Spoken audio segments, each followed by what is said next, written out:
Hello बच्चों, welcome to day 10 of machine learning. हम different data sets और data के बारे में बात कर चुके हैं। उसी में एक डाटा इम्बैलेंस बात होता है।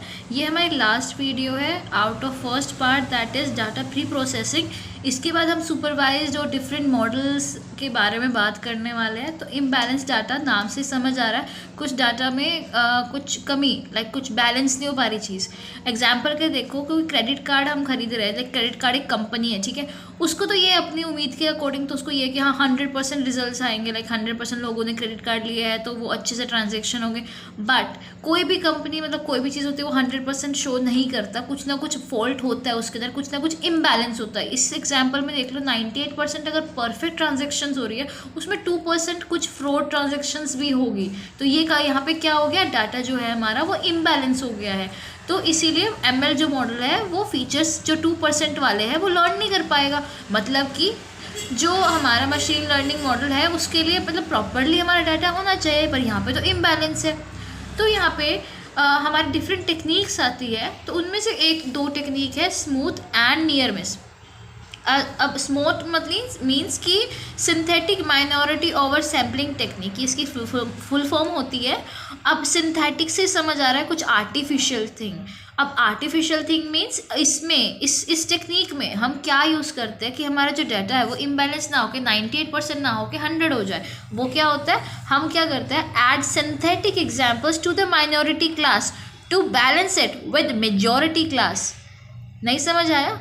इट्स लाइक कि अगर यहाँ पे हम 2% ऐड कर देना, यहाँ पे 98% तो बैलेंस हो रहा है। समवट हमें इसको बैलेंस करना है। अब बैलेंस करने के लिए यहाँ पे कुछ सिंथेटिक इमेजेस, कुछ इन्फॉर्मेशन हमें डाल दी, इन टोटल हमें वो टोटल डाटा सेट प्रॉपर पूरा हो जाए, कुछ ड्रॉबैक्स ना रहे, उसको कंप्लीट करें। तो वहाँ पे हम स्मूथ लगा देंगे, सिंथेटिकली कुछ इमेजेस को लगा के। सिंथेटिक मीन्स आर्टिफिशियली कुछ नकली चीज़ें हम उसमें लगा रहे हैं, वो ऐसा डाटा उसके जैसा क्रिएट करके ऐड कर रहे हैं। ओके, अब इसके बाद आता है नियर मिस।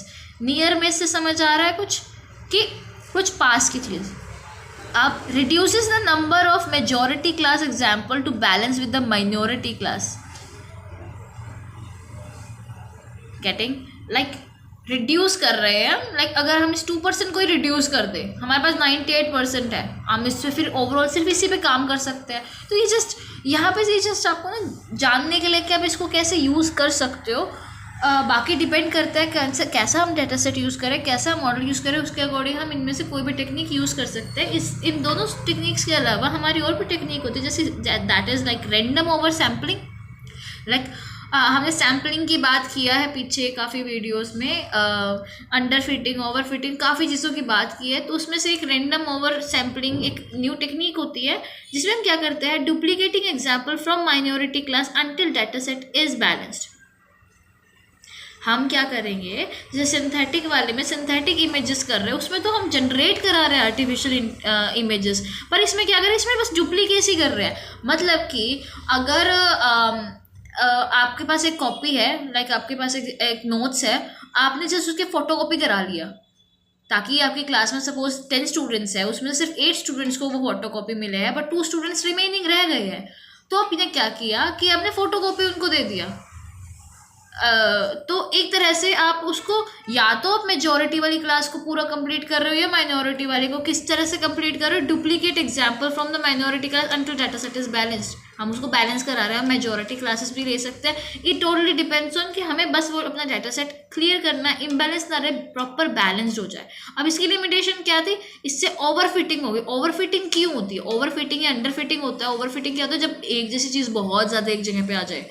मतलब कि जैसे मैंने एग्जांपल बताया था, अगर आपके पास 1 BHK रूम है, फ्लैट है, एक रूम का है, उसमें हमने 10 बच्चों को डाल दिया, बट एक्चुअल में उसमें स्पेस सिर्फ 2 बच्चों की थी।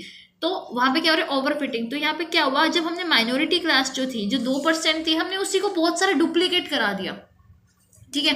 और डुप्लीकेट की वजह से क्या हो गया, वहाँ पे ओवर फिटिंग की लिमिटेशन हो गई, बहुत ज़्यादा हो गया वो। अब सपोज एग्जाम्पल के लिए आपको सिर्फ 2 फोटोकॉपी करानी, 2 की फोटोकॉपी करानी थी, बट आपने सपोजिंगली करा दी 10 फोटोकॉपी 2 की बजाय। अब वो ऑब्वियसली जब वो फोटोकॉपी इतनी ज़्यादा हो गई और यूज़ में नहीं है तो वो वहाँ पे क्या हो गया, ओवरफिट हो गई ये चीज़, मतलब वहाँ पे रिक्वायर्ड नहीं थी। तो यहाँ पे ओवर सैम्पलिंग से समझ आ रहा है, ओवर सैम्पलिंग मीन्स कुछ सैंपल को ओवर कर रहे हैं, मतलब कि और ज़्यादा बना रहे हैं उसको, तो वहाँ पे क्या हो गया, ओवर फिटिंग हो गया।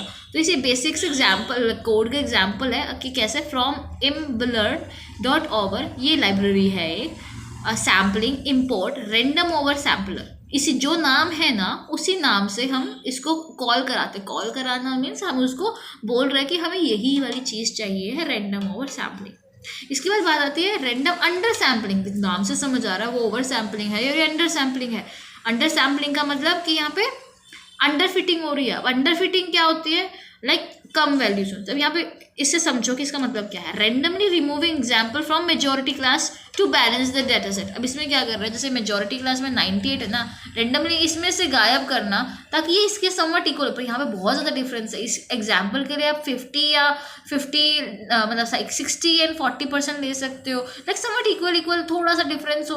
लाइक आप सब्जी जो भी खरीदने जाते हो वहाँ पे अगर आपने 1 kg का कुछ खरीदा है और उसमें वो चीज़ प्रॉपर नहीं हो के वो थोड़ा सा मतलब वेट नहीं हुआ, तो वो कुछ और थोड़ी बहुत सब्जियाँ डालते हैं ना, क्या कर रहे हैं वहाँ पे, बैलेंसिंग कर रहे हैं कि आपको इतना चाहिए, ये सब चाहिए। तो वहाँ यहाँ पे भी सिंपली हम डाटा सेट में जो डाटा होता है हमारे पास, जो वैल्यूज़ होती है उसको हम बैलेंस कर रहे हैं एक तरह से। तराजू पता है जिसमें आप बैलेंसिंग करते हो, बस यहाँ बैलेंस करना है कि अगर वो इतना है तो वो भी इतना होना चाहिए, मतलब कोई मिसमैच ना हो किसी चीज़ का।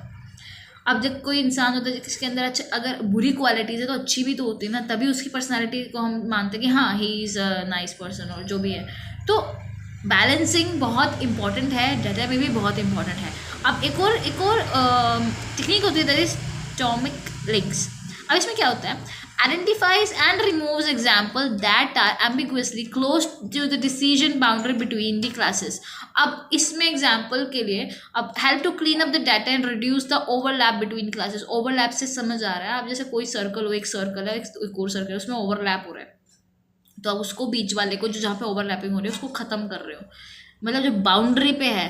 जो हम आपने पीछे आउटलायर जब पढ़ाए थे तो बताया था, वहाँ पे जब ओवर सैम्पलिंग होती है तो वो लाइक ऐसे लाइन जब जा रही होती है, एक आउटलायर बाहर होता है और वो ओवर सैम्पलिंग वहाँ पे हो रही होती है। तो इसमें क्या कह रहे हैं, जो भी बाउंड्री के पास है उसको हमने रिमूव कर देना। अब एग्जाम्पल के लिए समझो आप स्कूल में असेंबली में खड़े हो, ठीक है। अब वहाँ पे क्या हुआ कि असेंबली तो जैसे बॉक्स, जैसे ये सपोज एक आपका ग्राउंड है बॉक्स टाइप में, तो बॉक्स टाइप में सब बच्चे खड़े हैं, ठीक है। बट क्या हुआ कि जो बिल्कुल बाउंड्री साइड में खड़े हैं बिल्कुल ग्राउंड के, वहाँ पे टीचर्स जो है उनकी स्पीच नहीं जा पा रही, ऊपर से वो कुछ मिसबिहेव कर रहे हैं, वहाँ पे कुछ फाइट कर रहे हैं कुछ भी, तो वो क्या करेंगे, उन बाउंड्री वाले लोगों को रिमूव कर देंगे उठा के एक, ताकि जो बैलेंस है, जो डिसिप्लिन है वो बैलेंस रहे। तो क्या किया आपने, एक तरह से वो रिमूव कर दिया, तो वही टॉमिक लिंक्स होता है। तो यहाँ पे एग्जाम्पल करें, फ्रॉम imblerd.अंडरस्कोर सैम्पलिंग इम्पोर्ट क्या होता है, कुछ इम्पोर्ट करा रहा है बाहर से, इम्पोर्ट क्या कर रहा है, टॉमिक लिंक्स। यहाँ पे ऑलमोस्ट सारे कोड सिमिलर है यहाँ तक, जस्ट हम इम्पोर्ट क्या कराते हैं फिर जो भी हमारा नाम है उसका, ओके। अब एक और इसके बाद हमारा एग्जाम्पल कह लो या टेक्निक कह लो, that is edited nearest neighbours. आगे जाके हम बात करेंगे नियरेस्ट नेबर समथिंग नाम से, हमारे लाइक मॉडल्स भी होते हैं KNN वगैरह वगैरह, और बाकी न्यूरल नेटवर्क्स के लिए NN यूज़ होता है, पर यहाँ पे हम नियरेस्ट नेबर्स के लिए यूज़ कर रहे हैं। अब यहाँ पे क्या कर रहे हैं, हम रिमूव करेंगे examples, remove misclassified example from data set by NN is nearest neighbours. Nearest neighbours से कुछ समझ आ रहा है, लाइक नियरेस्ट पास में, नेबर्स जो पड़ोसी है, तो समवट ऐसी चीज़। तो हम मिस क्लासिफाइड एग्जाम्पल को डाटा सेट से रिमूव करेंगे नियरेस्ट नेबर की हेल्प से। Clean data set, remove noise and confusion data. अब रिमूव नॉइज का मतलब जो डाटा बहुत अनवांटेड है, नॉइज कुछ भी हो सकता है, जो भी इरेलेवेंट डाटा होता है उसको एक समवट उसको हम रिमूव करें। कन्फ्यूजिंग डाटा मतलब कि लाइक आपका बहुत सारे बच्चे हैं जिसमें कुछ ऐसे बच्चे हैं जिनके मार्क्स जो है वो सिमिलर से आ गए हैं, और या कैन से कि किसी एक के मार्क्स 5.5 है बट किसी एक के marks 5.27 something, which is irrelevant. Like तुम भी जाके बोलोगे कि मैम ऐसे कैसे मार्क्स दे दिया आपने, ऐसे थोड़ी मार्क्स होते हैं। तो वहाँ पे वो चीज़ एक तरह से कन्फ्यूजिंग रहता है, तो वो चीज़ रिमूव करने के लिए we are using nearest neighbour. अब इसके लिए भी हमने अंडरस्कोर और ये मतलब इन शॉर्ट ये जो भी है आप बस इनके ना नाम एक बार लाइक आपके माइंड में होने चाहिए कि हाँ ये चीज़ें हम यूज़ कर सकते हैं। बाकी आपके पूरा पूरा डाटा सेट पे वर्क करेगा कि किस टाइप का डाटा है और कितनी परसेंटेज पे डिवाइडेड है और इसमें लिमिटेशन क्या है, कैसा हम क्या चीज़ यूज़ कर सकते हैं, वो सब चीज़ें इसमें ऐड ऑन होगी। ये इतना ज़्यादा इम्पोर्टेंट नहीं है, इस जस्ट आपको ना एक बेसिक पता होना चाहिए इम्बैलेंस डाटा। क्योंकि अगर हम एमएल मॉडल्स पे डायरेक्ट जाएंगे आपको ये नहीं पता होगा कि जो हम इंपोर्ट कराते हैं डाटा सेट या फिर हम जो भी इंफॉर्मेशन उसमें जो भी चेंजेस करा रहे हैं वो कैसे होगा। तो इसीलिए आपको ये सब जानना इंपॉर्टेंट है। This is the basic and the start of machine learning. अब एनसेम्बल मेथड आगे जाके ना एनसेम्बल मेथड एनसेम्बल लर्निंग एक वर्ड आएगा जो एक मॉडल होता है उसमें क्या करते हैं, उसमें कंबाइन करते हैं डिफरेंट मॉडल्स को। सिमिलरली एनसेम्बल का मतलब यही मान लो चीज़ों को इकट्ठा करना, यहाँ पे भी वही चीज़ मान लो कि हम इकट्ठा कर रहे हैं, मल्टीपल मॉडल्स को कंबाइन कर रहे हैं, मिक्स ऑफ सैम्पल मेथड्स और मॉडल्स। तो ये इसकी हेल्प से हम जब अपने डाटा को बैलेंस कर पाए उसको एनसेम्बल मेथड बोलते हैं। और सिमिलरली वैसा ही कोड है from IMB learn dot ensemble import this. एक और चीज़ जब भी हम ML मशीन लर्निंग में कोड करेंगे पाइथन का, ये पाइथन का कोड है। फ्रॉम जिस सिंपल इंग्लिश बोल रहे हो तो मैं वैसे ही बोल रहा है। फ्रॉम मतलब कि अगर आपको बोले आपकी मम्मी बोल रही है कुछ खरीद के लाओ तो क्या बोल रही है, मम्मी ने बोला फ्रॉम पड़ोस वाली शॉप से इम्पोर्ट दालचीनी।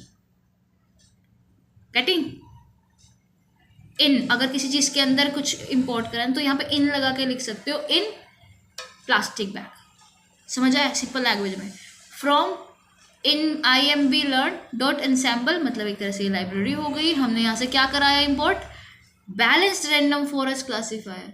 गेटिंग इसके अलावा हमारे दो और चीज़ें होती हैं जैसे that is cost sensitive learning जो सिर्फ मिस्टेक ग्रुप्स पे फोकस करेंगे, लाइक जहाँ पे 2% जो माइनॉरिटी है उस पर फोकस करती है ये सिर्फ। और anomaly detection, check odd behaviour, ये अनयूजुअल, लाइक कि सडनली कोई अच्छा बच्चा था सडनली वो बहुत रूड रहने लग गया, बहुत अच्छे से बात नहीं कर रहा किसी से, बहुत अजीब अनयूजुअल बिहेव कर रहा है। तो अगर कोई डाटा सेट में कोई ऐसा पॉइंट है या कोई ऐसा हमारा वैल्यू है जो अनयूजुअल है, जो फिट नहीं हो रही है, अनयूजुअल, तो वो सब बेसिकली बाकी सब इस सब में कंफ्यूज होने की ज़रूरत नहीं है। You just have to know like कौन सी टेक्निक्स है, कैसी कैसी टेक्निक, ये एक्स्ट्रा चीज़ें हैं, ये शायद ही किसी ने कवर किया होगा। तो ये चीज़ें आपको पता होनी चाहिए। लाइक अगर ML पढ़ रहे हो और अच्छे से पढ़ रहे हो तो you have to know this. So see you on 11th day. अब हम जो भी हमने फर्स्ट पार्ट किया है डाटा प्री प्रोसेसिंग का, जैसे इम्बैलेंस डाटा हुआ या हमने डिफरेंट डाटा सेट्स का रिमूविंग एडिंग, ये जो भी चीज़ें हमने पीछे बाकी डेज में 1st to 10 days तक किया है, इसका हम कोड करेंगे डे 11 में।